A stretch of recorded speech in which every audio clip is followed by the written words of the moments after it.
নতহং কামং কতং সাধা यं कतयनुतप्यते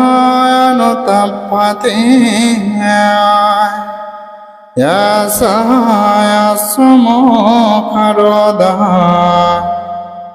विपाकं पटिशाते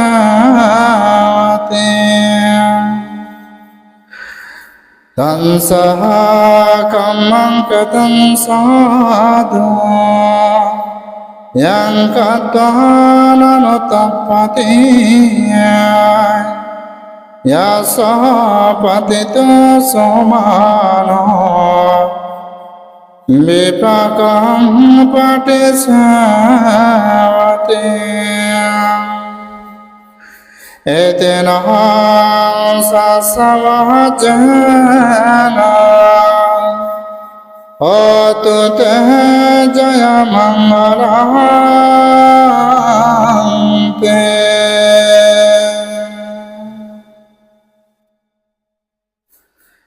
যার সর্বপ্রথম সদ্ধর্মের দেশনা শুনে পঞ্চবর্গীয় ভিক্ষুদের মধ্যে অরহৎ অন্যান্য তথা 18 কোটি দেববানমার ধর্মচক্ষুতন্ন হয়েছিল। আলো উৎপাদনকারী, প্রজ্ঞা উৎপাদনকারী, বীর্য উৎপাদনকারী মহাকারণেই তথাগত সম্যক সম্বুদ্ধকে প্রথমে শ্রদ্ধায় কৃতজ্ঞতায় বন্দনা জ্ঞাপন করছি।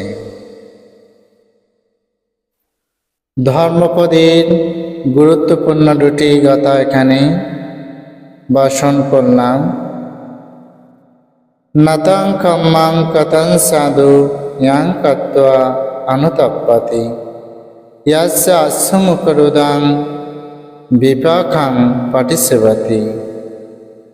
এমন কোনো কর্ম করবেন না যা করে অনুতাপ অনুশোচনা করতে হয়, এদিক ওদিক পণ্যা দেখে অশ্রুমুখে রোধন করতে হয়।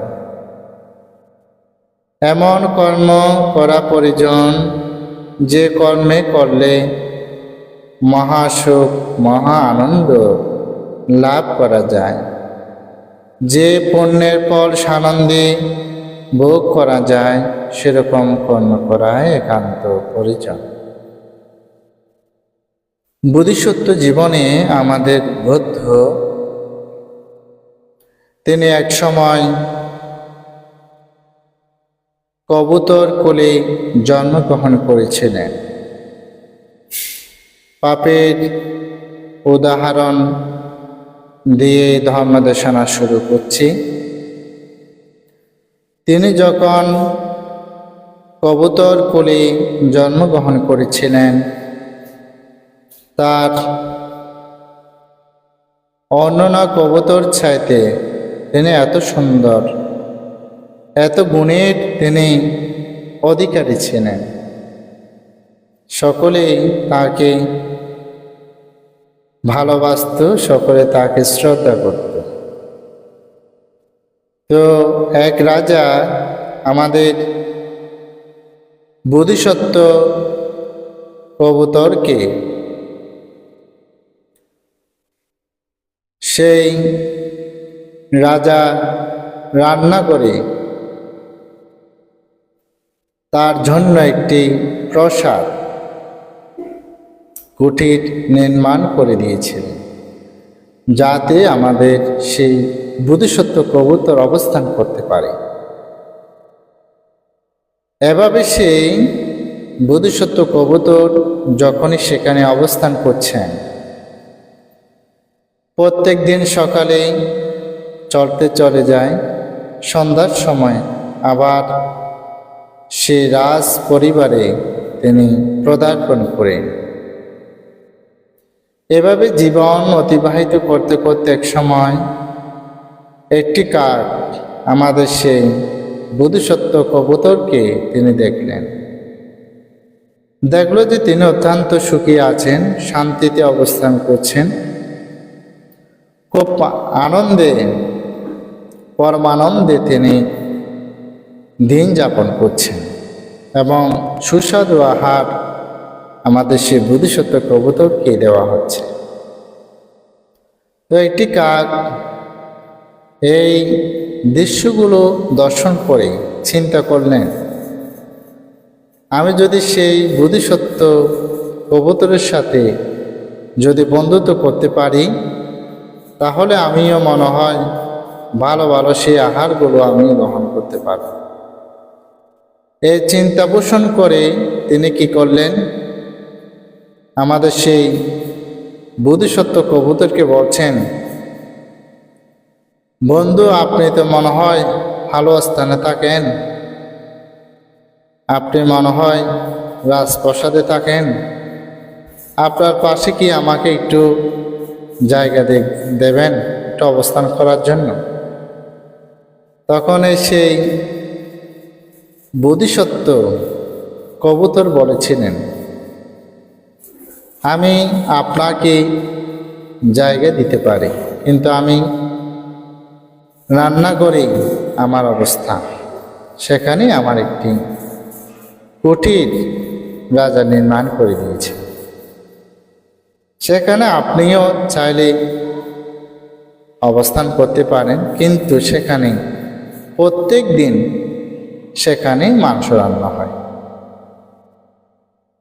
এটা কি আপনি লোককে আপনি নিবারণ করতে পারবেন, সামলাতে পারবেন? তখন এই কাক বলেছেন, যেহেতু আপনি পারেন, আমি কেন পারব না? আপনি বিশ্বাস করে শুধু আমাকে একটু জায়গা দিলে আমি অত্যন্ত কৃতার্থ হব।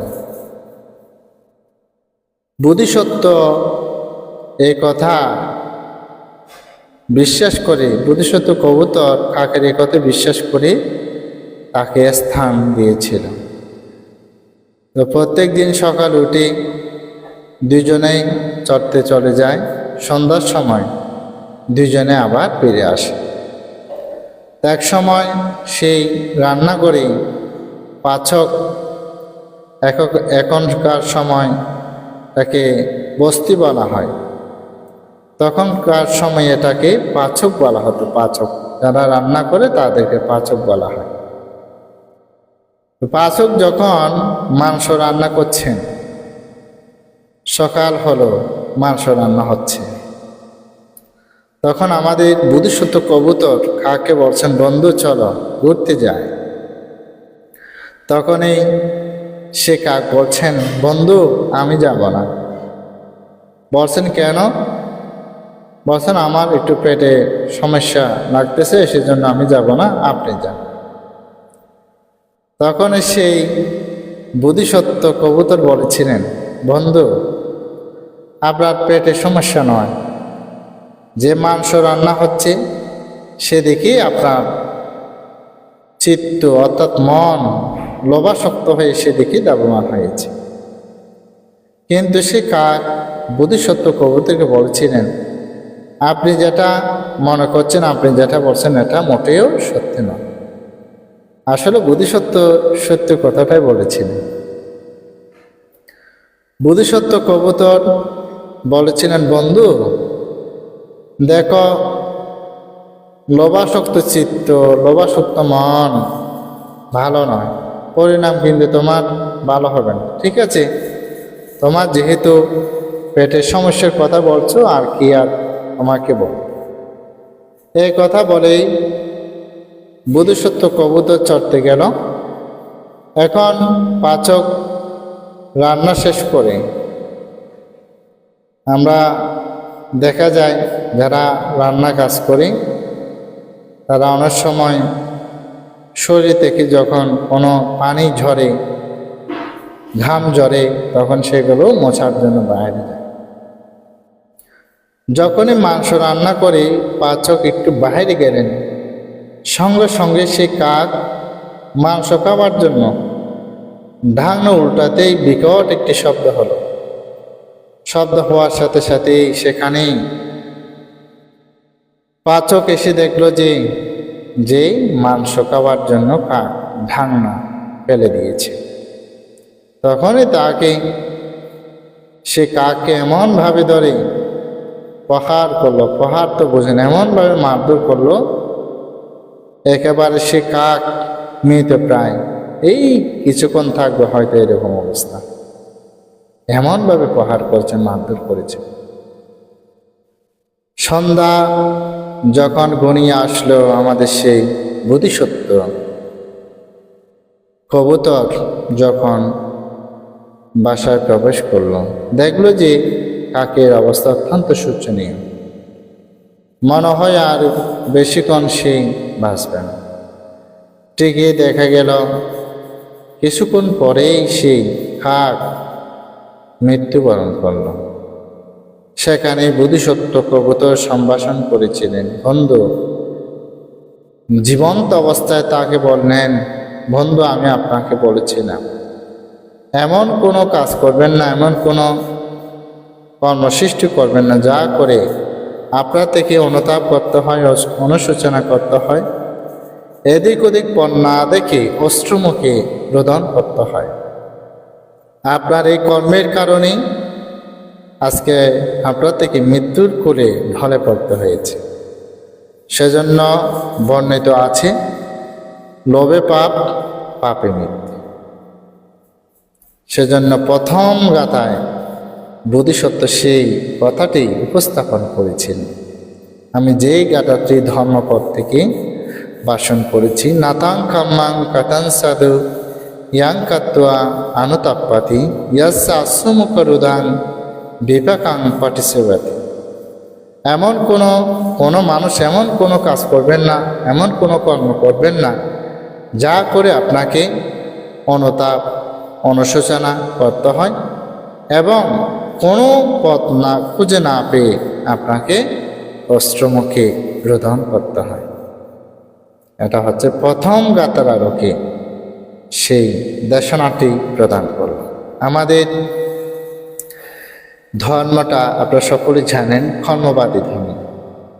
যেই যেরকম কর্ম সৃষ্টি করবে সেরকম কর্মফল সে ভোগ করবে। যে কর্মের প্রথম এই যে একটি উদাহরণ আপনাদের সম্মুখে আমি উপস্থাপন করব।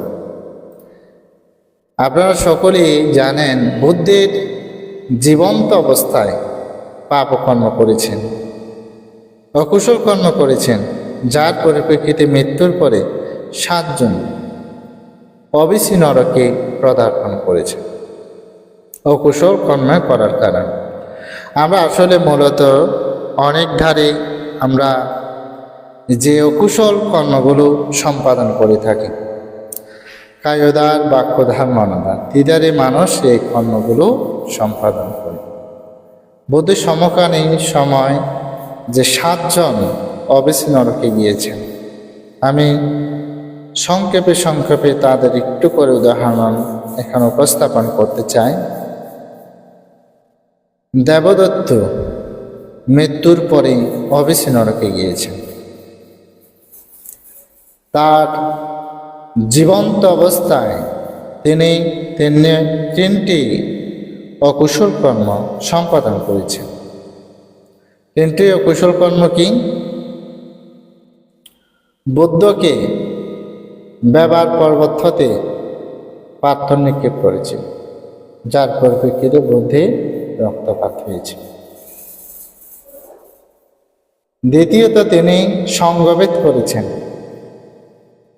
এবং তৃতীয়ত তিনি নানা গৃহস্থীকে মদ্যপান করে বুদ্ধকে লেলিয়ে দিয়েছেন। এই কর্মের কারণেই মৃত্যুর পরে তিনি অবিসি নরকে গিয়েছেন।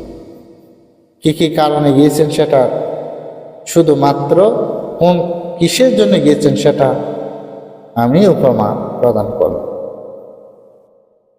দ্বিতীয়ত যিনি অবিসি নরকে গিয়েছেন তিনি হচ্ছেন সিঞ্চা মানবিক। তিনি কেন অবিসি নরকে গিয়েছেন? আপনারা সকলে জানেন, ভগবান বুদ্ধের আবির্ভাবের পরেই নিগ্রহন্ত সন্ন্যাসী যারা ছিলেন, উলঙ্গ সন্ন্যাসী যারা ছিলেন, তাদের লাভ সৎকার কমে গিয়েছিল। এই লাভ সৎকার কমে যাওয়ার কারণে তারা ভাড়া করেছিল সুন্দর রমণী সিঞ্চা মানবিকাকে। তো অনেক সময় দেখা যায় যেতবন বিহার থেকে সকাল সকাল সিনচা মানবিকা সেখান থেকে বের হতো। তো মানুষের অনেক সময় জিজ্ঞাসা করতো যে কোথায় থেকে এসেছো, কোথায় থেকে আসছো। তিনি এক বাক্যে মানুষকে বলতেন, কোথা থেকে আসবো, সেটা কি নতুন কোনো কথা? আমি এই তো যেতবন থেকে আসছি। এভাবে কিন্তু মারদেরকে তিনি প্রলোভনে প্রলুব্ধ করেছিলেন। এক সময় বুদ্ধ যখন ধর্মদেশনা প্রদান করছেন হাজার হাজার জনসম্মুখে, আপনারা জয়মঙ্গল অট্টগাথা যখনই পড়বেন সেখানে দেখবেন জানাকায়া মার্জে, অর্থাৎ জনসম্মুখে সিনসায়া ডুট্টা বাসানা জানাকায়া মার্জে, জনসম্মুখে কাঠের পুটুলি বেঁধে ভগবান বুদ্ধকে হাত উঠিয়ে মিথ্যা অপবাদ দিচ্ছিল। কাঠের পুটুলি বেঁধে বুদ্ধকে বলছেন, আপনি তো ভালো ভালো কথা বলেন, এই যে আপনার সন্তান যে পেটের মধ্যে এসেছে সে তো হওয়ার মতন এখন সময় হয়েছে, এটার জন্য আপনি কিছু ব্যবস্থা করুন। কিন্তু বুদ্ধ কি করলেন? শান্তেনা সোমা বিদেনা জিত বামনে, শান্ত সমহিতভাবে কোনো প্রতিবাদ না করে বুদ্ধ বসে আছেন। স্বর্গে দেবরাজের আসন কম্পিত হয়েছে। ওহো, মনুষ্যকুলে তিলকপুঞ্জ সর্বশ্রেষ্ঠ মহাপুরুষকে মিথ্যা অপবাদ দিচ্ছে। স্বর্গে দেবরাজ ইন্দ্র একটি দেবপুত্রকে ইন্দুর বেশ ধারণ করে 90 ইন্দুর পাঠিয়েছিল। হাত উঁচিয়ে যখন বুদ্ধকে মিথ্যা অপবাদ প্রদান করছেন, তখন সেই ইন্দুরটি উঠে কাঠের পুটুলি সুতাটা কেটে দিয়েছে। সঙ্গে সঙ্গে সে কাঠ পায়ের মধ্যে পড়ে রক্তাক্ত হয়েছে, পরে গিয়েছিল সমস্ত পা। মানুষ বুঝতে পারার সাথে সাথে জীবন রক্ষা করার জন্য যখন পালিয়ে যাচ্ছেন, কিন্তু পালাতে পারেনি। আগুনের শিকার দগ্ধ হয়ে জলে পড়ে অবিসি নরকে পদার্পণ করেছেন। কিসের জন্য গিয়েছেন সেটার উপমা আপনাদের সম্মুখে উপস্থাপন করলাম। তৃতীয়ত, যিনি অবিসি নরকে গিয়েছেন তিনি হচ্ছেন নন্দযজ্ঞ। ভগবান বুদ্ধের 2 জন অগ্রশ্রাবক ছিল, সকলেই অবগত আছেন। সারিপুত্র বান্তি, ধর্ম সেনাপতি, এবং ঋদ্ধিশ্রেষ্ঠ মুগুলায়ন বান্তি। এই সারিপুত্র বান্তি যখনই ধ্যানরত নন্দযক্ষ আকাশমান করে যাচ্ছেন, 2টি যক্ষ। নন্দযক্ষ সারিপুত্র বান্তিকে মাথায় আঘাত করেছিল। আঘাত করার সাথে সাথে জলছে ফুটছে এভাবে করে সেই অবিসি নরকে পদার্পণ করেছে। তৃতীয় জনের কথা বললাম, কিসের জন্য গিয়েছে। চতুর্থ জন, এই যে কোকালিক বৃক্ষ, তিনি অবিসি নরকে গিয়েছেন। যাবার একটি মাত্র কারণ, সারিপুত্র বান্তি, মুগুলায়ন বান্তি ধর্মদেশনা প্রদান করলে মানুষ শ্রোতাপত্তি, শক্তিতগামী, অনাগামী, অরহত্ব পরে প্রতিষ্ঠিত হন। এই দেশনা এগুলো কোকালিক বৃক্ষ সহ্য করতে পারত না। শুধুমাত্র তাদের নিন্দা করে করে তিনি বেড়াতেন। এই অকুশল কর্মের কারণে মৃত্যুর পরে সে কোকালিক বৃক্ষ অবিসি নরকে পদার্পণ করেছে। এবং পঞ্চমত, সুপ্রবুদ্ধ, সকলেই সুপ্রবুদ্ধের নাম শুনেছেন। তিনি ছিলেন আমাদের বুদ্ধের অর্থাৎ সিদ্ধার্থের গৃহী জীবনের মামা এবং গৃহী জীবনের তিনি শ্বশুর, গোপার পিতা। তিনি হচ্ছেন সুপ্রবুদ্ধ। ভগবান বুদ্ধকে এক সময় ফাঁক করে এনে এমন অকথ্য ভাষা দুর্বাক্য ব্যবহার করেছিলেন। এই বাক্যজনিত কারণে মৃত্যুর পরে তার থেকে অবশ্যই নরকে পদার্পণ করতে হয়েছে। এবং 6 নম্বর হচ্ছে রেবতী। তিনি কেন অবশ্যই নরকে গিয়েছেন? তিনি অবশ্যই নরকে যাওয়ার একটি মাত্র কারণ, বুদ্ধের প্রশংসা, বুদ্ধের নাম যশ খ্যাতি এগুলো সে সহ্য করতে পারত না। তার শুধুমাত্র একটি কাজ ছিল, সেটা হচ্ছে কি বুদ্ধের নিন্দা করা, সমালোচনা করা। এগুলো করে করে সেই বেড়াত। এই কর্মের কারণে মৃত্যুর পরে রেবতী অবশ্যই নরকে গিয়েছে। সে শান্তি সপ্তম 7 নম্বর নন্দ নামক যুবক, সকলেই নাম শুনেছেন। উত্তলা বন্যা, সংসারের দুঃখ জেনে, অসুরতা জেনে ভিক্ষুণী ধর্ম গ্রহণ করে অরহত্য ফলে তিনি প্রতিষ্ঠিত হয়েছিলেন। এক সময় সেই নন্দ নামক যুবক অনেকবার তাকে বিবাহ করতে চেয়েছিল, কিন্তু করতে পারেন। তো তিনি যখন উত্তলা বনাম দুঃখ জেনে, সংসারের অসুরতা জেনে ভিক্ষুণী ধর্ম গ্রহণ করেছিলেন, ধ্যান করে আসার সময় তাকে দর্শন করেছিল।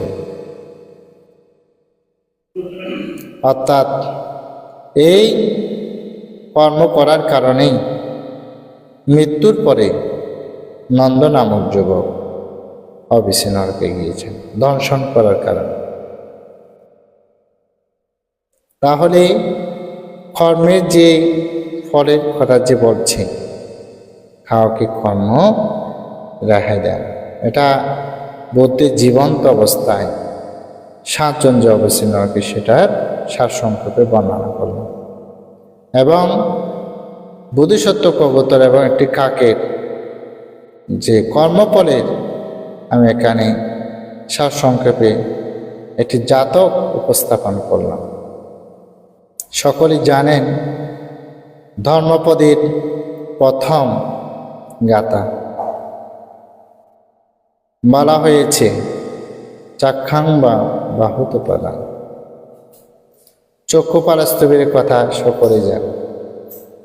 ধ্যান সমাধি করেই অরহত্য ফলে প্রতিষ্ঠিত হয়েছে, কিন্তু তার চোখ অরহত হওয়ার সাথে সাথে নষ্ট হয়েছে।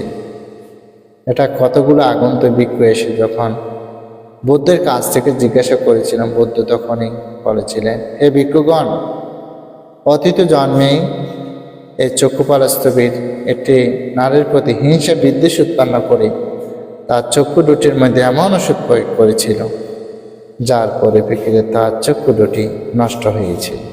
এই কর্মের কারণে অরহত হলেও পর তার চোখ দুটি নষ্ট হয়েছে। এটা বলার কারণটা হচ্ছে কর্মফল।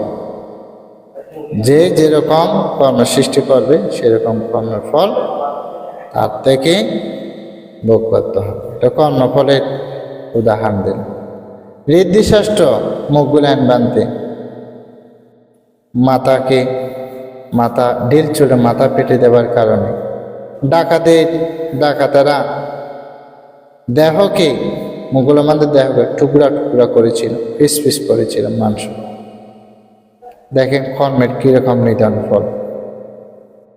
সেজন্য পাপ কর্ম করার সময় মানুষ কোনো চিন্তা করে না, এই যতক্ষণ দেশনা, এত দেশনা, আমি চিন্তা করি যে কত ভ্রান্তে কত দেশনা প্রদান করেছে। আমরা এত দেশনা দিই, কোনো মানুষকে এখনো পর্যন্ত একজনকেও স্রোতের মধ্যে ফেলাতে অর্থাৎ স্রোতাপত্তি মার্গে প্রতিষ্ঠিত করতে পারে। এত দেশনা দিই, যতক্ষণ শুনে ততক্ষণ আচরণ করেন। সেজন্য বলছি, কর্ম এমন একটা জিনিস।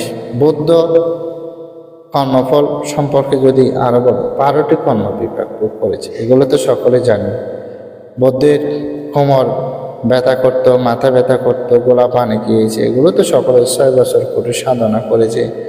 চিন্তা মানবিকা মিথ্যাপবাদ দিয়েছে, সুন্দরী পরিবাজিকা মিথ্যাপবাদ দিয়েছে। এগুলো তো সব কিছু আপনারা অবহিত, কর্মের কথা বলছি। তাহলে এই মানব জীবনে যারা এই পাপ কর্ম সম্পাদন করে, তারা সেই কর্মফল অবশ্যই তারা ভোগ করে। কর্মফল সম্পর্কে আরো যদি বলতে চাই, তাহলে বলা যায় যে বৌদ্ধ দর্শনে 7 জন বানতে যাচ্ছে। পাহাড় দশে পরে 7 দিন পর্যন্ত তারা সেখানে অবস্থান করতে হয়েছে। 7 দিন পরে সেখান থেকে তারা বের হতে পেরেছে। বৌদ্ধ দর্শনে যখন গেলেন, বুদ্ধকে অভিবাদন করে বলছেন, পান্তে, আমাদের আপনাকে দর্শন করা আসার সময় এটি পাহাড় দশে পড়ে সেখানে আমাদের 7 দিন যাবৎ অবস্থান করতে হয়েছে। এটার কারণটা কি? বুদ্ধ তখনই বলেছিলেন যে অতীত জন্মেই তোমরা রাখাল বালক ছিলে, একটি গুইসাপ গর্তের মধ্যে প্রবেশ করতে দেখে তোমরা সেখানে রাস্তাদ্বার বন্ধ করে দিয়েছিলে। সেই কর্মের ফল আজকে ভিক্ষু হওয়ার পরেও সে কর্মফল থেকে রেহাই পায়। সে কর্ম তোমাদের থেকে ভোগ করতে হচ্ছে। এবং আরেকটি কর্মফলের উদাহরণ, ভিক্ষু সংঘরা পিণ্ডচারণে গিয়েছেন। যে ঘর থেকে পিণ্ডচারণ নিচ্ছেন, সে ঘর থেকে একটি আগুনের শিখা উৎপন্ন হয়। একটি কাক জীবন্ত জলে পড়ে মরতে দেখেছেন ভিক্ষু সংঘরা, পিণ্ডচারণ করতে গিয়েছেন। এটা সে ভগবান বুদ্ধকে বলেছিলেন। বুদ্ধ তখন বলেছে, হে ভিক্ষুগণ, অতীত জন্মে তার অজস্র গরু ছিল, গরুর মালিক ছিল। একটি গরু কোনো কাজের না বিদায় তাকে অগ্নিসংযোগ করে হত্যা করেছিল। এই কর্ম করার কারণে 549 বার তাকে এই তির্যক খুলে জন্মগ্রহণ করে তাকে পুত্র হয়েছে। এই অন্তিম জন্মে এসেও কাকপুরে জন্মগ্রহণ করার পরে 550 বার তিনি পড়েছেন। দেখেন কর্মফলের কি নিদারুণ কাহিনী। এবং এটা সেই ভিক্ষু সংঘকে অবহিত করলেন বুদ্ধ। আর একবার কতগুলো ভিক্ষু সংঘ সহ উপাসক উপাসিকা বৌদ্ধ দর্শনে যাচ্ছেন জাহাজে করে। যেতে যেতে সমুদ্রের মাঝপথে গিয়েছে, জাহাজ আর চলে না। বলছেন এখানে কোনো পাপিষ্ঠ আছে, না হয় জাহাজ বন্ধ হওয়ার কোনো কারণ। তখন বলছেন এখানে কোনো পাপিষ্ঠ উপাসিকা আছে। কেউ তো বলে না আপন প্রান্ত সবার প্রিয়। একেবারে খুঁজতে খুঁজতে লটারি দিল, এই দিল, খুঁজতে খুঁজতে দেখা গেল কে জানেন? পাপিষ্ঠ। জাহাজের জেনে মালিক, ওনার স্ত্রী হচ্ছেন পাপিষ্ঠ। ওনাকে যদি জীবন্ত অবস্থায় সমুদ্রে নিক্ষেপ না করা হয়, তাহলে সেই জাহাজ চলবে না। সকলের সিদ্ধান্তক্রমে তাকে জাহাজ থেকে ফেলে দেওয়া হয়েছে। তাকে যখনই ফেলে দিল, তখনই জাহাজটি আবার চলতে আরম্ভ করল। চলতে চলতে গন্তব্যস্থানে পৌঁছল ভিক্ষু সংঘরা। তখনই ভগবান বুদ্ধের কাছে গিয়ে বন্দনা করে অভিবাদন করে বলছেন, পান্তে, আসার সময় একটি করুণ দৃশ্য আমরা দেখলাম। বুদ্ধ বললেন, হে ভিক্ষুগণ, কি করুণ দৃশ্য দর্শন করল? তখন এই ভিক্ষুগণ বললেন, ভ্রান্তে, একজন জাহাজের মালিকের স্ত্রীকে পাথর একটি খণ্ড বেঁধে সমুদ্রে নিক্ষেপ করতে দিলাম, সেখানে সে মৃত্যুবরণ করেছে। এটা কারণটা কি? বৌদ্ধ তখন বলছেন, হে ভিক্ষুগণ, অতীত জন্মে তার একজন পোষা কুকুর ছিল। যেদিকে যেত সেদিকে সেই কুকুরটি পদার্পণ করত, সেদিকেই যেত।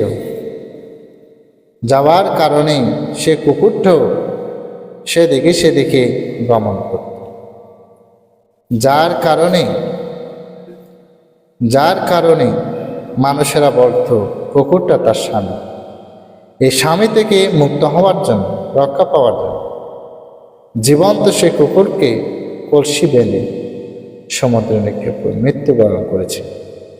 আজকে জাহাজের মালিকের স্ত্রী হওয়া সত্ত্বেও কর্মফল থেকে সেই রেহাই পান। আমাদের কর্মবিভাগের সূত্র আছে, এই যে বলা হয়েছে, কাম্মা সাকা মানব সত্তা খাম্মা দয়াদা খাম্মায়নি খাম্মা বন্ধু খাম্মা পাটিসরানা ইয়াং খাম্মাঙ্কারী স্বামী কন্যানাং বা পাপাকাং তস্সা দয়াদু ভাবিষ্যৎ। যে যেরকম কর্ম সৃষ্টি করবে সেরকম কর্মফল সে ভোগ করবে, এবং কল্যাণ হলে কল্যাণ, পাপ হলে পাপ, এটা কিন্তু বর্ণিত আছে। সোশ্যাল মিডিয়া বর্তমান মিডিয়াতে একটা জিনিস দেখলাম, সেটা নাটকের মাধ্যমে দেখা হয়েছে। শাশুড়িকে যে একেবারে হাতে সেবা করেন, পায়ের দ্বারা সেবা করেছেন বৃদ্ধ শাশুড়িকে। এই তো কর্ম করেছেন ঠিক, এই কর্ম করার পরেই সে তো মৃত্যুবরণ করেছে শাশুড়ি, এবং একদিন তিনিও শাশুড়ি হলেন, সন্তানের জন্য পুত্রবধূ আনলেন। সে যখন বৃদ্ধ হলো তখন চিন্তা করল, সেইও তার পুত্রবধূকে বলছেন যে, বোমা, আমাকে একটু পিঠে একটু পরিষ্কার করে দাও হাত দিয়ে। তখন কিন্তু এই হাত যায় না, পা যায়। তখন তো সেই বলতে বাধ্য হলেন, যেহেতু সেই আদর্শিক চিন্তা চেতনার একজন কন্যা, পুত্রবধূ। বলছেন, মা, আমার তো হাত যায় না, পা যায়। তখন সে শাশুড়ি বলেছিলেন, পা গেলে পা দিয়ে আমাকে ডলে দাও, পরিষ্কার করে দাও। বলছেন, আমার শাশুড়িকেও আমি পা দিয়ে ডলে পরিষ্কার করে দিয়েছিলাম, ডলে দিয়েছিলাম। এই কর্মেও আমার থেকেও আজকে ভোগ করতে হচ্ছে। এটা কর্মফলের উদাহরণ দিচ্ছে। অর্থাৎ মানব জীবনে আপনি যে কর্ম সৃষ্টি করবেন না, সে কর্ম অবশ্যই আপনার থেকে ভোগ করতে হবে। ইয়াদিসাং বাপাতে বিজাং তাদিসাং হারাতে ফলা কল্যাণকারী বা কল্যাণাং পাপাকারী সে পাপা। কর্ম সৃষ্টি করবেন, সেরকম কর্ম আপনার থেকে ভোগ করতে হবে। আমার জীবন সন্ধিক্ষণে আমি এই অনেক কর্ম বা জ্ঞানবশত অজ্ঞানবশত হয়তো যখন করেছি, সেটা কিন্তু আমি ফল কিন্তু একদিকে করেছি, অন্যদিকে সে ফলটা কিন্তু আমাকে আবার অন্যজনে এটা আমাকে বিপাক দিয়েছে। এটা আমি প্রত্যক্ষভাবে আমি ভোগ করেছি। সেজন্য কর্ম করার সময় চিন্তা চেতনা করে আপনার থেকে কর্ম সৃষ্টি করতে হবে, কর্ম কাজটা সম্পাদন করবেন। যেমন একজন 50 বছর প্রাণে হত্যা করেছেন, 50 বছর, 1 বছর, 2 বছর, কিন্তু তিনি শ্রদ্ধার প্রসন্ন চিত্তে সারিপুত্র বান থেকে যখনই দান করেছেন, সঙ্গে সঙ্গে পাপ থেকে তিনি মুক্ত হয়েছে। কীরকম? এটাকে দৃষ্টদণ্ড বেদনা কর্ম বলা হয়। সেজন্য আমাদের জীবনে আমরা যে পাপগুলো প্রতিনিধিত্ব করছি, কায় দ্বারা পাপ করছি, বাক্য দ্বারা পাপ করছি, মন দ্বারে পাপ কর্ম সম্পাদন করছি, এই কর্ম থেকে আমাদের বিরত থাকা। যেমন কায় দ্বারা মানুষ কী করে, অনেক এই বিষয়গুলো হয়তো অনেক মানুষ অবগত না। কায়েদারে যখন যেমন অনেক জায়গাতে আমি যখন দেশনা প্রদান করি, জিজ্ঞাসা করি যে আমরা কায়েদারে কয়টি কর্ম করি, তো অনেক মানুষ বলে যে বান্তে এগুলো তো জানেন। কায়েদারে মানুষ 3টি কর্ম করে, মানে শরীর দ্বারা, হাত দ্বারা আর কি। প্রাণী হত্যা, চুরি, বেবিচার, 3টি কর্ম। এবং এখন আমি তো দেশনা দিচ্ছি, এটি বাক্যদার, যেটা আমি কথা বলছি এটা বাক্যদার। এটার মাধ্যমে 4টি: মিথ্যা, কটু, বেদ, সম্পলাপ। মনদারে 3টি: আবিদ্যা, ব্যাপাদান, বিচিকিৎসা। তাহলে বলা হচ্ছে কি, কায়দারে 3টি। প্রাণী হত্যা যারা করে, এটা তো সকলে অবগত, তারা অল্পায়ুনি, তদীয় সৃষ্টির প্রতি শুভ মানব। ভগবান বুদ্ধের কাছ থেকে প্রশ্ন করেছেন। সর্বপ্রথম প্রশ্ন কি? সর্বপ্রথম প্রশ্ন হচ্ছে, ভান্তে কেন মানুষ দীর্ঘ জীবন লাভ করে, কেন মানুষ অল্পায়ু হয়? বুদ্ধ তখনই বলেছিলেন, এই শুভ মানব, যারা প্রাণী হত্যা করে তারা অল্পায়ু হয়। যাদের জীবনে প্রাণী হত্যা করে না তারা দীর্ঘ জীবন লাভ করে। মানতে দরিদ্র, ধনী, প্রজ্ঞাবান, দুষ্প্রজ্ঞাবান, সুশ্রী, বিশ্রী, এগুলো সবকে কর্মে, বুদ্ধ বলছেন সব কিছু কর্মের অধীন। তাহলে এই যে কায়োধারে যে কর্মগুলো, প্রাণী হত্যা করা হয়, চুরি করছেন, ব্যভিচার কর্ম, এগুলো খাইয়ে দেন। যারা চুরি দেখবেন ভিক্ষান্ন করে, এই কর্মের কারণে। ব্যভিচার জোর করে, সম্মতি নেই, জোর করে কোনো কাজ করা, ব্যভিচার করে নিয়ে ফেলা, যুদ্ধ অবস্থা করে শক্তি দেখিয়ে নিয়ে ফেলা, এটা ব্যভিচারে পড়ে। এই কর্ম সম্পাদন যারা করে, অর্থাৎ কায়দারি কর্ম, কথাটা বলছি। তারপরে বলছি, বলা হচ্ছে বাক্যদার 4টি, যে মিথ্যা কথা। বর্তমান তো অহরহর মিথ্যা, সব মিথ্যা কথা। তাকে চিটাং বলে ডাক, তাকে ফটিয়ে বলে চন্দনাশ। কোনো যদি টাকা টুকা যদি কোনো ধার দেওয়া হয়, যে সে মোবাইল বন্ধ করে বা অন্যজনকে ধরিয়ে দেয়, বলে যে বাইরে গেছে, বলে এই মিথ্যা। সব মোবাইলের যুগে এখন সব মিথ্যা কথা মানুষেরা বলে। মিথ্যার পরিণাম কিন্তু মৃত্যু। এটা কিন্তু গল্পটা কিন্তু সকলে জানে। মিথ্যার পরিণাম কিন্তু মৃত্যু, এটা কিন্তু অনিবার্য। মানুষ হাসি ঠাট্টাতে অনেকে মিথ্যে কথা বলে। মিথ্যে কথার কুফলটা হলো, বৌদ্ধ দর্শন মতে দুর্গন্ধ বের হয় মুখ থেকে মিথ্যে কথা বাসনার পর। এবং এই মিথ্যের বাক্যর কারণে মৃত্যু কি জন্য বললাম, সকলেই ছোটকালে পড়েছে, আমরা পড়েছি সেটা, যে রাখার বাড়ক প্রত্যেক দিন বলতো তো বাঘ আসছে, বাঘ আসছে। যখন এসে দেখে কেউ নাই, এটা হাসি ঠাট্টা করার জন্য। একদিন কিন্তু সত্যিকার অর্থে বাঘ এসেছে, কিন্তু সেদিন আর কেউ বিশ্বাস করেনি। মিথ্যার কারণে তার মৃত্যু হয়েছে। সত্যি সত্যি একদিন ঠিকই বাঘের কিন্তু কেউ যায়নি তাকে রক্ষা করার জন্য। সেজন্য বলছি, মিথ্যার কথার পরিণাম কি? মৃত্যু। মিথ্যা কথা থেকে বিরত থাকে।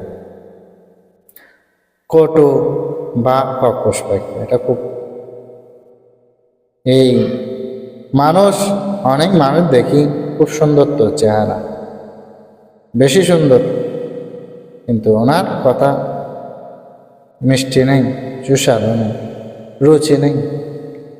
এরকম অনেক মানুষ আপনি দেখবেন, চেহারা সুন্দর, মন সুন্দর নয়। অনেক মানুষ দেখবেন চেহারা সুন্দর নয়, মন সুন্দর। অনেক মানুষ দেখবেন উপরে যেমন কালো, ভিতরে আরো বেশি কালো। আবার অনেক মানুষ দেখবেন উপরে যেমন সুন্দর, ভিতরে সুন্দর, আচরণ সুন্দর। দুদাঙ্গ ভান্তে মৃত্যুবরণ করেছেন দীপঙ্কর ভান্তে। তার একটি দেশনা আমার অন্তর্জগৎ দাগ কেটেছে। বান্তে একটি দেশনা বলছেন, যদি কোনো মানুষ কথা তিত করালের মতো হয়, তিত করালা তো বুঝি, তিত করালা, চেহারাটা যদি কাঁঠালের মতন হয়, সুন্দর না হয়, সে যদি সত্যবাদী হয়, তাকে তার সঙ্গ দেওয়ার জন্য বলেছেন। সে যদি কথাগুলো তিত করার মতো যদি হয়,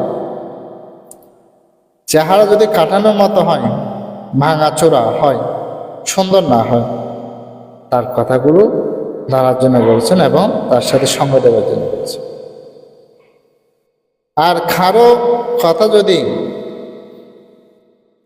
মধুর চাইতে মধুর হয়,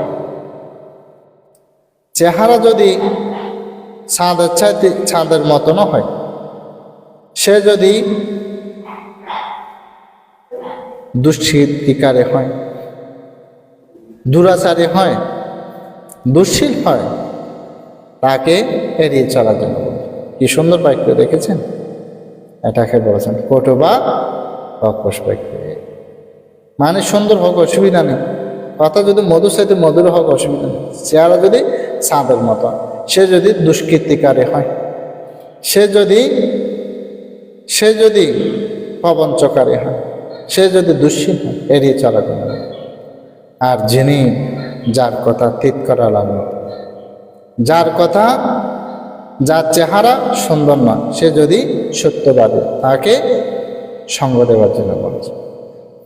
তিনি আপনার প্রকৃত করলেন। আমাদের বোধিসত্ত্বর মা কর্কশবাসী ছিলেন, মানুষের সাথে ঝগড়া করত। এটা করার কারণে মাকে নগর ভ্রমণে বের করেছিল। নগর ভ্রমণে গিয়ে মাকে দেখিয়েছিল যে অনেক পাখির কণ্ঠ শুনেছিল মাকে। মা কিন্তু কোনো পাখির কণ্ঠে মন নিহিত হয়নি, শেষান্তে কোকিলের কণ্ঠ যখন শুনেছেন, বলছেন মা এটা কীরকম? বলছেন এটা তো খুব সুন্দর। মার থেকে তখনই সম্ভব উৎপন্ন হলো, ওহো মানুষের সাথে আমি কর্কশ বাক্য ব্যবহার করি, সেজন্য আমাকে আমার সন্তান এই নগর ভ্রমণে বের করেছে। আপনারা বাস্তব জীবনেও দেখবেন, অনেক মানুষ যখন মৃত্যুবরণ করে তখন তো এগুলো সে শোনে না তো, কিন্তু যারা জীবিত আছে তারা কিন্তু শোনে। বলে কি, মানুষটা কত সুন্দর আচরণ করত, কত মানুষের সাথে সুন্দর ব্যবহার করত, এরকম। আবার দেখলাম অনেকে এভাবে বলেছেন, কোনো জায়গার নাম আমি বলবো না, এভাবে বলছে হয়তো মরে গিয়েছে, ভালো হয়েছে, শান্তি হয়েছে, তার ব্যবহার সুন্দর ছিল, সেজন্য কটু বা কর্কশ বাক্য থেকে বিরত থাকে। তৃতীয়ত বলেছেন ভেদ বাক্য। এটা আমাদের জীবনে পৃথক, এটা কিন্তু আমার জীবনে অনেকবার আমি যে পৃথক হয়েছি, শোনা কথা বিশ্বাস করে ভুল বুঝেছি। কিন্তু আপনারা যখন কালাম সূত্র করবেন, এটা কিন্তু খুব গুরুত্বপূর্ণ একটি সূত্র, কালাম সূত্র। কালামবাসীকে উপলক্ষ করে বুদ্ধ এই সূত্রটি বলেছে। আমরা কিন্তু যে আমাকে অমুক বাবু এই বলেছে, সে বলেছে, এই কথা যখন আমরা বলি, এগুলো আমরা বিশ্বাস করে ফেলি, কিন্তু এটা বলেছেন কি না এটা আমরা সত্যতা যাচাই করি না। এখানে অবশ্যই আমাদের এই যে বড়ুয়া বুদ্ধ সমাজের অহংকার, আমার অত্যন্ত কল্যাণ মিত্র শিবলী ফাউন্ডেশনের প্রতিষ্ঠাতা সভাপতি বনরূপ বড়ুয়া, আমি এখানে সুন্দর একটি গঠনমূলক দেশনার সম্ভাষণ প্রদান করেছেন। আমি আপনার প্রতি কৃতজ্ঞতা জানাচ্ছি। যে বেদ বাক্যটা এখানে উপস্থাপন করতে চাই সেটা হচ্ছে, একজনের কথা আরেকজনকে লাগিয়ে বেদ সৃষ্টি করে দেওয়া। এটা এক সময় এই ঘটনাটি বুদ্ধ সমকালীন সময়ে এই ঘটনাটি ঘটেছিল। আমাদের জীবন সন্ধিক্ষণে দেখা যায়, জীবন সন্ধিক্ষণে দেখা যায় সেই আমাদের এই একজন ভিক্ষু একটি বিহারে দুইজন ভান্তে অবস্থান করতেন। দুইজন একটি বিহারে অবস্থান করতেন, তারা ছোট এবং বড়। তাদের এত সুন্দর হৃদ্যতা, আন্তরিকতা, এগুলো বলার কথা। প্রতিদিন আপত্তিতে সানা করতে, কুশল বিনিময় করতে। তো একজন ভিক্ষু সেখানে সে বিহারে উপস্থিত হয়ে দুইজনের মধ্যে এমনভাবে ফাটল সৃষ্টি করলো। ফাটল বলতে বুঝেন, ছোট বান্তের কথা, বড় বান্তে কি, বড় বান্তের কথা, তাদের মধ্যে এরূপ বিরোধ প্রক্রিয়া সৃষ্টি করে দিয়েছে। কি জন্য? সেখানে সুস্বাদু আহার পিণ্ড মানুষেরা দান করত। এটার কারণে এই সৃষ্টি করার কারণে সেজন্য সেই মহান ভিক্ষুদের মধ্যে কোন্দল সে ভিক্ষু সৃষ্টি করে গিয়েছে। সেজন্য দুজন ভান্তেই সে বিহার থেকে চলে গিয়েছে।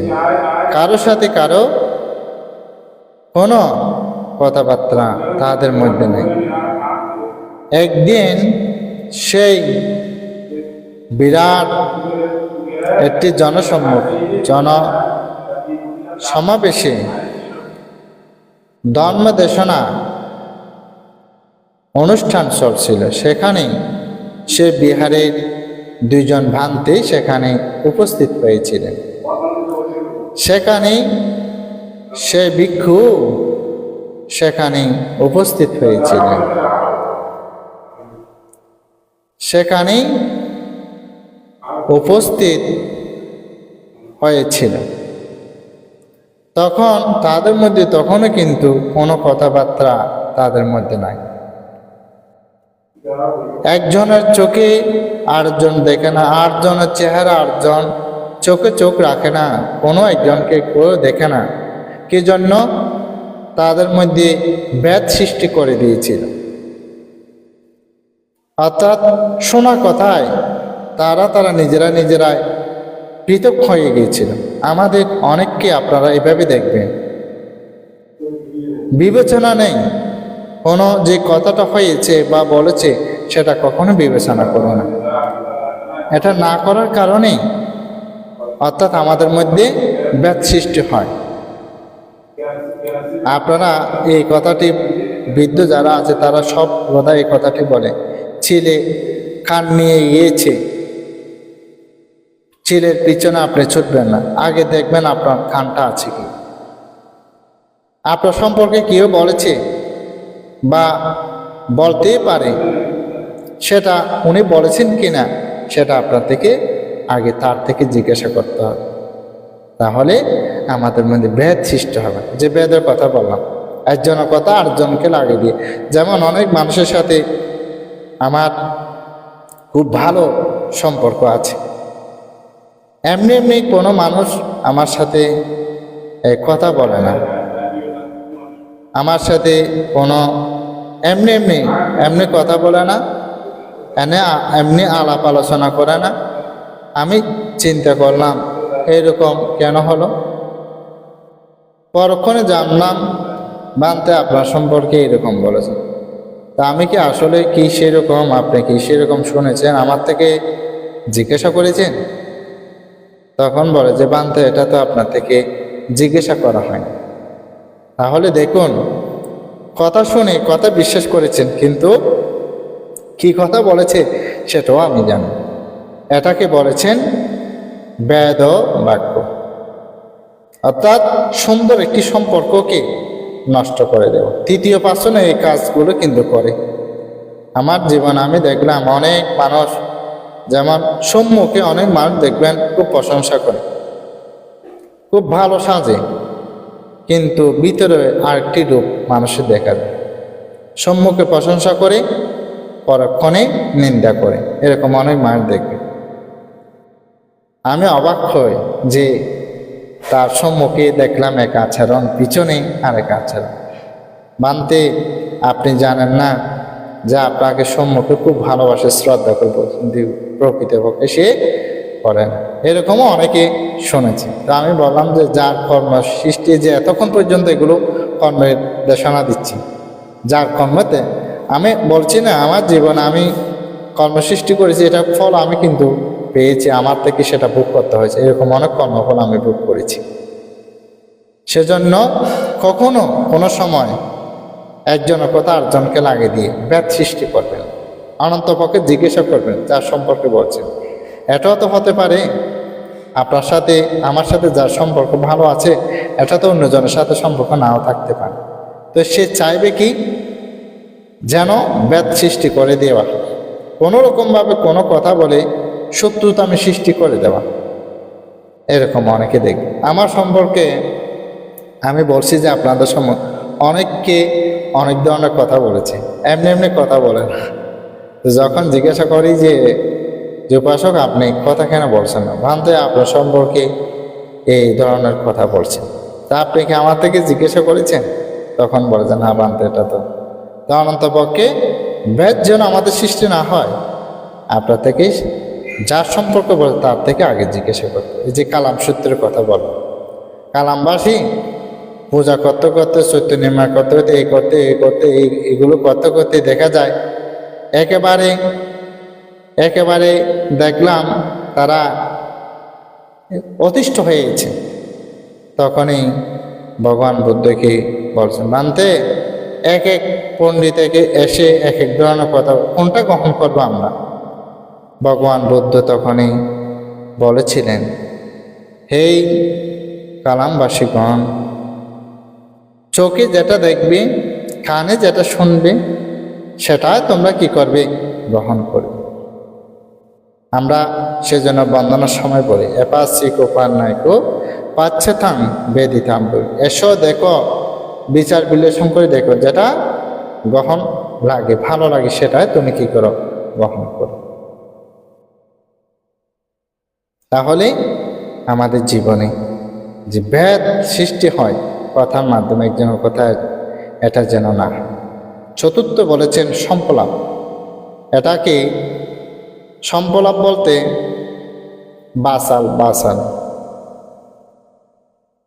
অনেক মানুষ দেখবেন অযথা কথা বলে, যে কথার কোনো সার, অর্থ, যুক্তি কোনো কিছু নেই, এমনি এমনি কথা বলে, আমি অমুক, আমি সমুক, সে ধরনের কথাবার্তা। এটার পরিণামও কিন্তু, সম্পলাপ বাক্যের পরিণামে কিন্তু মৃত্যু হয়, সেটা জানেন। জাত সামগ্রী আছে, কাটুরিয়া কাঠ কাটছেন, সেখানে একজন গিয়ে বলছেন, এগুলো করছেন হচ্ছে, এদিকে মারেন না, এদিকে কাটেন, এদিকে কাটেন। একবার বলে, দুইবার বলে, তিনবার বলে, চতুর্থবার এমনভাবে সে ধারালো কোড়াল দিয়ে তাকে আঘাত করে সঙ্গে সঙ্গে সে মৃত্যুবরণ করেছে। এটা সম্পলাপ বাক্যের কথা বলে। যেমন আপনারা জানেন, এই যে ব্যাঙ মরে কোন দোষে, সকলে তো সেটা জানেন, মুখ দোষে তো মরে। ওই তো জানে না যে কোন দিকে আছে, কিন্তু মুখের কারণে, শব্দ করার কারণে সে জানতে পারে, সে দেখে মেরে। সেজন্য বলছেন এই যে সম্পলাপ বাক্য না বল। যেমন অনেক মানুষকে দেখবেন, সাধু মানুষ বুদ্ধ খাকে বলেছে, ওয়াসাইয়া সাংবারসা, যে মানুষ বাক্য সংযম, তাকে বুদ্ধ সাধু মানুষ বলেছে। যেমন পণ্ডিত কাকে বলেছেন, যে মানুষ বাক্য সংযম, যে বেশি কথা বলে না, মানুষ বিভিন্ন ধরনের তাকে মনে করে, পাগল মনে করে, বাসাল মনে করে, মাথা ঠিক নেই, এরকম বহু ধরনের। কিন্তু যিনি সংযম, মানুষ তাকে শ্রদ্ধা করে, ভক্তি করে। সেজন্য বলছি সম্পলাপ বাক্য থেকে আপনাদেরকে বিরত থাকতে হবে। তাহলে কায়দার গেল, বাক্যদার গেল, এখন আছে মনদার। সুন্দর একটি আমাদের বনরূপ বর্মী আরেকটি কমেন্ট করেছেন, তিনি বলেছেন অহংকার আমাদের জীবনে, যে তিনি বলেছেন এখানে অহংকার সম্পর্কে একটি কথা বলেছেন। হ্যাঁ, যাদের জীবনে মান থাকে তাদের জীবনে কিন্তু এই যে পতন অনিবার্য। তো যে কথাটি বলতে চাচ্ছি সেটা হচ্ছে শেষান্তে মনাদারে মানুষ তিনটি কর্ম সম্পাদন করি: আবিদ্যা, ব্যাপাদান, বিচিকিৎসা। পেয়েছি, সেটা হচ্ছে সাধু সাধু আবিদ্যা, ব্যাপাদান, বিচিকিৎসা। আবিদ্যা হচ্ছে কি? লোভ। লোভের তো অনেক ধরনের উদাহরণ নিহিত আছে, যেমন এই যে সরায়তন, এ দেখি চক্ষু, কর্ণ, নাসিকা, এই জিহ্বা, ত্বক এবং মন। এটা তৃষ্ণা বারো চোখে সৌন্দর্য কিছু দেখলে নিতে চায়, পাওয়ার জন্য চায়। এটা চক্ষের মাধ্যমে তৃষ্ণা উৎপন্ন হয়। কর্ণ, এই যে শ্রবণ। কোনো উপাসককে যখন বলা হয় আপনার মতো শ্রেষ্ঠ, আপনার মতন দানশীল ব্যক্তি আর নাই, পৃথিবীর মধ্যে নাই, আহারে সেই মহাপুরুষ। যদি বলি ওনার মতো খারাপ মানুষ আর নেই, উনি শুনেছেন। বারো যেটা বলছি আসক্তি উৎপন্ন হয়েছে, আরো বলুক, আমাকে প্রশংসা করে। যদি খারাপ বলি সে কি করে? দুঃখ পায়।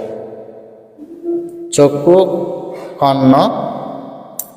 কর্ণ, নাসিকা, ঘ্রাণ, সুগন্ধ হলে আরো পাওয়ার জন্য চায়। চক্ষু, কর্ণ, নাসিকা, জিহ্বা। দেখবেন কোনো স্বাদ জাতীয় হলে আরো খাবার জন্য, পাওয়ার জন্য চায়। এবং স্পর্শ, এটা তো বুঝেন। স্পর্শ মানে কি? গরম, ঠান্ডা অনুভূতি, এই এটার মাধ্যমেও তৃষ্ণা উৎপন্ন।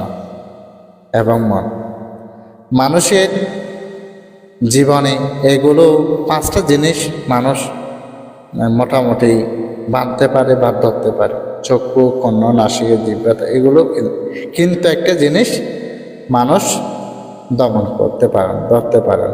এটা গান আছে, চোখ বাঁধিবি, হাত বাঁধিবি, পা বাঁধিবি, আমার মন বাঁধিবি কেমন। সব কিছু বাঁধা গেলেও এ মন বাঁধা যায়। সেজন্য লোভের কারণে আবিদ্যা বলেছে, মনের মাধ্যমে এ কর্ম সৃষ্টি হচ্ছে। ব্যাপাদান, আবিদ্যা, ব্যাপাদান, বিচিকিৎসা। ব্যাপাদান বুঝে হিংসা। আমাদের মূল মন্ত্র কি? তখন সবাই কিন্তু এই মন্ত্রে সবাই কিন্তু উজ্জীবিত। সে মন্ত্রটা কি? অহিংসা পরম ধর্ম। আমাদের কোনো কি নেই। আমাদের তো বলছেন হিংসা নেই, কিন্তু আমাদের মতন হিংসুটে খুব কমে আছে। আপনারা কাঁকড়া দেখেছেন? সবাই তো কাঁকড়া খান, মেয়ে তো খান আর কি। একটি কাঁকড়া যখন উঠে যায়, আরটি কাঁকড়া কি করে? তাকে টেনে হেসেড়ে নামিয়ে দেয়। কিন্তু আমাদের মূল মন্ত্র কি? অহিংসা। এই কাঁকড়ার মতন আমাদের। সেজন্য বলছেন হিংসা ত্যাগ করতে হবে। হিংসা ত্যাগ না করলে আপনাকেও আরেকজন হিংসা করবে, এটা কিন্তু মনে রাখবেন। বিচিকিৎসা অর্থাৎ সন্দেহ। যাহা কোনো পুণ্যকর্ম করছেন, এটা ফল আছে, এটা আপনার মনোজগতে রাখতে হবে। আসলে কর্ম বিষয়ে আরো অনেক দেশনা আছে, রাত অনেকক্ষণ হয়েছে। যারা এতক্ষণ পর্যন্ত শ্রবণ করছেন, একটু এই জিনিসটা পর্যন্ত আমি অনেক সময় এই যে ধর্মত জীবন নিয়ে আমার এই ভিক্ষু জীবন, শ্রমণ জীবন, ভিক্ষু জীবন, যেমন 10 বছর আমি শ্রমণ ছিলাম, ভিক্ষু জীবন 16 বছর, মোট বুদ্ধ শাসনের 26 বছর। শুধুমাত্র আমার দেশনা, সূত্র, বন্দনা, এই তিনটে জিনিসই আমার জীবনে থাকে। আর সঙ্গদানে তো এটা কন্টিনিউসলি দেশনা থাকে। কিন্তু এখানে যখন লাইভে যখন বিষয়ভিত্তিক আকারে দেশনা দিই, এখানে এই লাইভের মধ্যে খাড়া খাড়া দেখে এগুলো কিন্তু এখানে এসে যায়। একটা সাধুবাদ পর্যন্ত দিতে পারলাম, কিন্তু সাধুবাদের অর্থটা আমি অনেকবার দেশনা দিয়েছি। মানে আমার দেশনা যে আমি করছি, এটা কোনো কিছু এমনি দেখলে কিন্তু হবে না। এটা সাধু, এটা সাধু। সাধু মানে কি? উত্তম। সাধু মানে শ্রেষ্ঠ। সাধু মানে অনুমোদন। আমি বুদ্ধের দেশনাকে, এটা প্রজ্ঞামিত্রবানদের দেশনা না তো, আমি বুদ্ধের কথাগুলো এখানে উপস্থাপন করেছি। আমি সেই বুদ্ধের কথাগুলোকে কি জানাচ্ছি? অনুমোদন করছি। একটা সাধুবাদ করে এখানে আমি যদি দেখতে যাই, এখনো পর্যন্ত লাইনে আছে অনেক ভিক্ষু আছে এখানে। জ্ঞানজ্যোতি ভিক্ষু, নেপা, দিলীপ, জ্যোতিমঙ্গল, মন্দিরা, তারপরে এখানে যে কত ভিক্ষু সংঘ আছে, শ্রদ্ধেয় আমাদের জিনালঙ্কার মাহাতারা বান্তার প্রতি বন্দনা জ্ঞাপন করছি। বান্তা আশীর্বাদ করবেন আসলে। তারপরে এখানে পরম পূজ্য আমাকে যিনি প্রাসম উৎসাহ দেন, বিনয়শ্রী মহাতের ভান্তা মহোদয়, সম্ভবত ভারত থেকে বান্তে একটি প্রতিষ্ঠান করেছেন শান্তিনিকেতনে। বান্তেও আমাকে খুব উৎসাহ প্রেরণা দান করেন। বান্তের প্রতি কৃতজ্ঞতা জানাচ্ছি। দেশনাকে আর বিলম্বিত না করে কর্মফল সম্পর্কে যে দেশনাগুলো প্রদান করেছি সকলে শ্রবণ করেছেন। শ্রবণজনিত পুণ্যগুলো আপনারা লাভ করে সুখী হন, দুঃখ থেকে মুক্তি লাভ করুন, এই শুভকামনা করে সাব্বে সত্তা সুবিধা হন্ত, জগতে সকল প্রাণী সুখী হোক, দুঃখ থেকে মুক্তি লাভ করুন।